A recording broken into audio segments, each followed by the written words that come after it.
was super loud in here, but basically took explosives, blew out the hillside. And there's no wrong answer, obviously, when it comes to tasting, but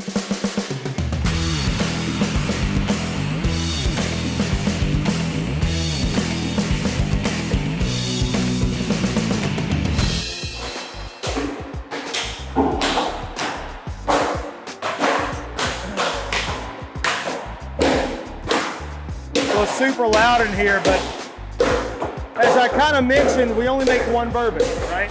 This area here is where we make Maker's 46.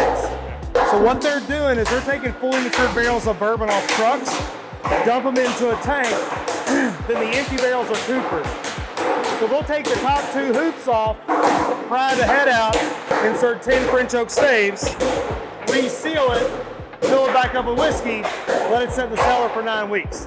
This is our cellar.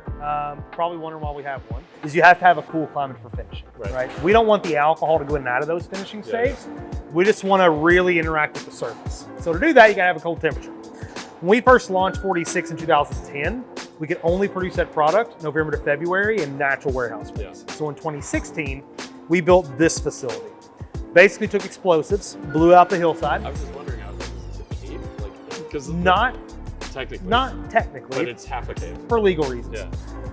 We can't legally store or age whiskey underground. So what we did was we cut out a 90-degree angle on the hillside, built the warehouse right up against it, then put a little bit of dirt with a living roof above it to retain the natural ground temperature. So it's technically a cellar.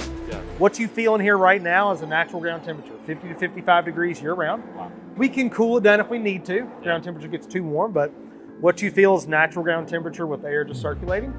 At full capacity, this place holds 2,000 barrels. And everything in the Ricks is 46, everything on the floor is private select. So once your barrel's done, they'll roll it in here, it'll stay for 9 weeks. When it's done, they'll dump it, bottle it at true cask strength, and then they'll ship it to Virginia. Where we're gonna start today is basically the same place we started this program, but on your palate. What you smell, what you taste, what you feel. I'll then teach you how to highlight your favorite things about it with the finishing stages in the program, okay? So whenever you're ready, little sample I pulled off the barrels right there in the middle of the board. Take a taste, take a smell, tell me what you think, and we'll get rolling.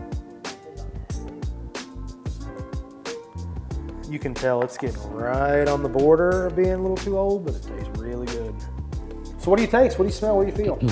Well, I taste a lot of things. Okay.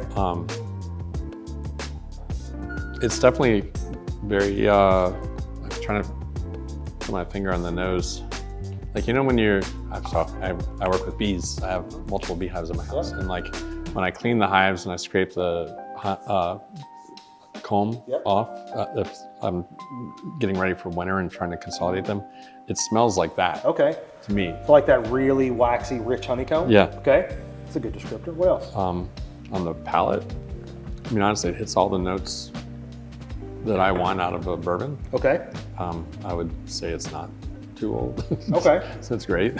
So a good balance of wood and honey and caramel and vanilla and all that I think classic stuff. it's definitely hitting on all cylinders. What about texture and finish? It's definitely very chewy and has like a very rich mouthfeel. Chewy, viscous, buttery. Yeah, I mean, it's coated my tongue already. Like I can feel it. Kind of like that low wine we tasted, right? It was really, really viscous and buttery. So all those things are correct. And there's no wrong answer, obviously, when it comes to tasting. But what's most important, yes, we get vanilla and caramel and wood and all those things, but what's really important is where, right? We talk about in the still house, everything being front of your palate. Even with that fully matured whiskey, it's all front palate. Now, do you get a little proof in the throat? Sure, right? It's 110 plus proof whiskey. Right. But all that texture, all that flavor, all that acidity, all those candy notes, all that chocolate, all that stuff is all forward on the front of the tongue, and most importantly, non-bitter. Right. Okay, that's the core to everything we do. Okay. So what we just did, basically the same thing we did to create the program, except we had some of our top tasters here at the distillery, myself, innovation team, a couple others.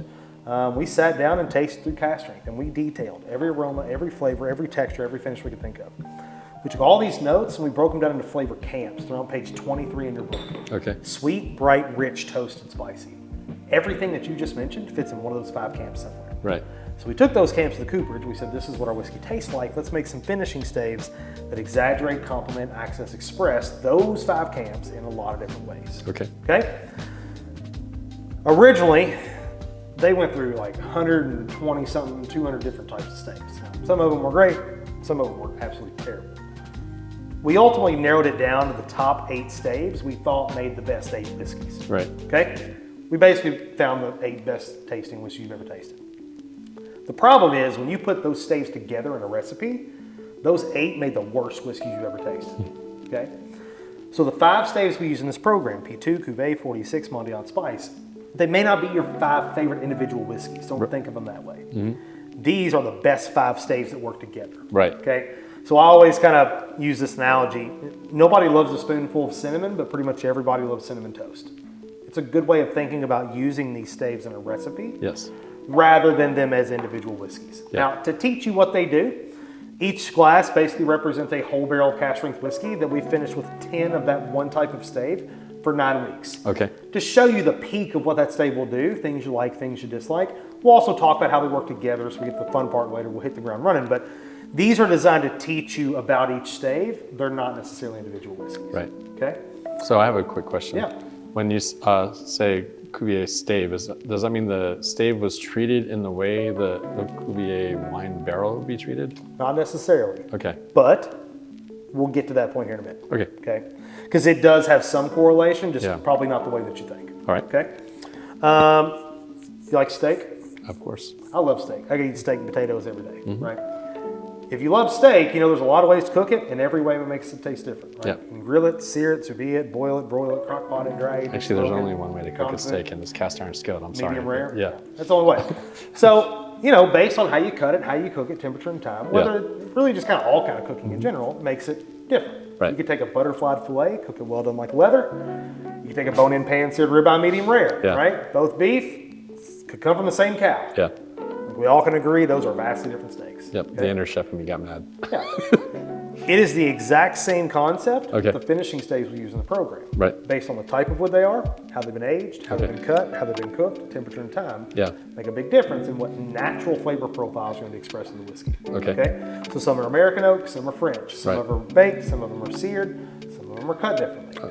All those variables make a difference when we talk about flavor. Right. So the very first stave we're going to talk about is the baked American Pure 2 stave. It's the only American white oak stave in the program for really this main reason. We've already aged the whiskey in American white oak for Right. 6-7 years. So the goal of this stave is to highlight those same components we've gotten from the barrel. Yeah. However, you'll notice this wood is not charred. Right. Okay?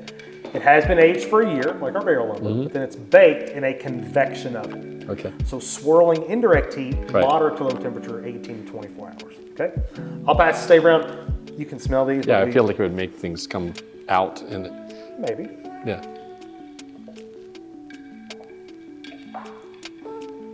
It has a perfumey quality, Okay. but not in a bad way. Like I actually don't like perfumes much, but it has like a really aromatic nose. More of the spice, Flavor-wise or heat-wise? heat-wise. Okay. It has like whatever got done to this bourbon. The spicy note of the bourbon is more resounding in this than in the ones. So it's flashier, brighter. Yeah. Okay. Bright, flashy. What about flavor? On the back end, it's like even though that flashes up on the tip of your tongue, back here it's mellower. Okay. The swallow tastes easier, even though you can still tell it's high proof. I don't know that I taste a huge difference other than that though. This one feels like it's a lighter profile. Yeah. It's light, it's bright, it's forward. Some would even say it's crisp. I actually have a lot of Japanese accounts that compare this stave to ginger root wasabi. When you think about really sweet, crisp ginger, but also just like the little flash of Yeah. radish or booziness, however you want to describe it. It's just a little flash in the back of the nose and it's gone. Right.